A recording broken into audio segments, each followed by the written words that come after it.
Czyli cały kilogram mąki, tak? Ola, wiesz co, weź wstaw wodę. Tak niedużo, 1/3 czajnika. Wiesz, że niektóre gospodynie robią pierogi bez jajek w ogóle. Podam 4 jajka. Wymyję pierw jajka. Ja postaram się te jajka wbić w jeden ruch, bo będę zaparzała mąkę, bo to jest bardzo ważne, wiesz? Wtedy ciasto jest smaczniejsze.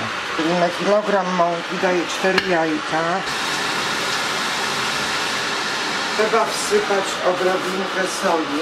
I teraz zobacz, Ola, patrz. Te jajka przysypuję mąką właśnie, żeby się nic im, wiesz, no żeby nie, białko się nie ścięło. A z drugiej strony zalewam wrzątkiem. I ja nie mogę ci powiedzieć ile, Ola. A tak jak ci mówiłam, to wszystko wiesz. Ty już aż tyle robiłaś, że no po prostu na oko robisz. No już się wiesz, to w rękach czujesz, nie? Teraz powiem ci taką ciekawostkę. I to dotyczy właśnie babci Oli.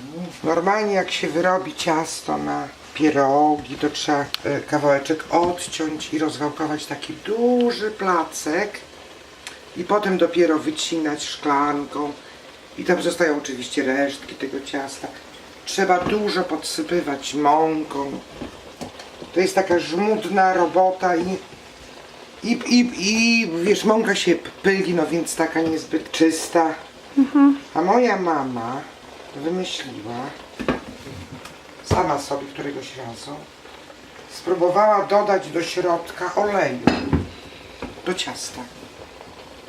I wtedy nie musisz w ogóle tego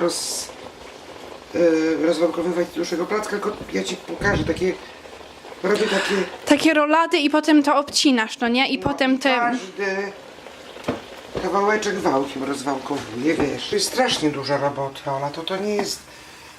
Jak ty do mnie powiedziałaś, że ty chcesz to robić, to ja myślę sobie, Boże, Ola, nigdy sama nie robiłaś.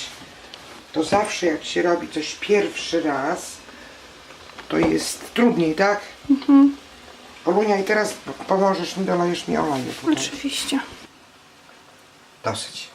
Ale postaw z boku, bo zobaczymy, wiesz. To wszystko się składa właśnie na konsystencję tego ciasta.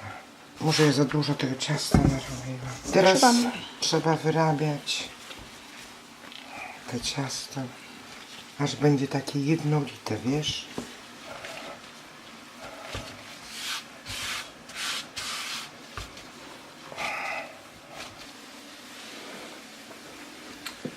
Nie wyschło. I teraz będziemy musiały do stołu usiąść, nie?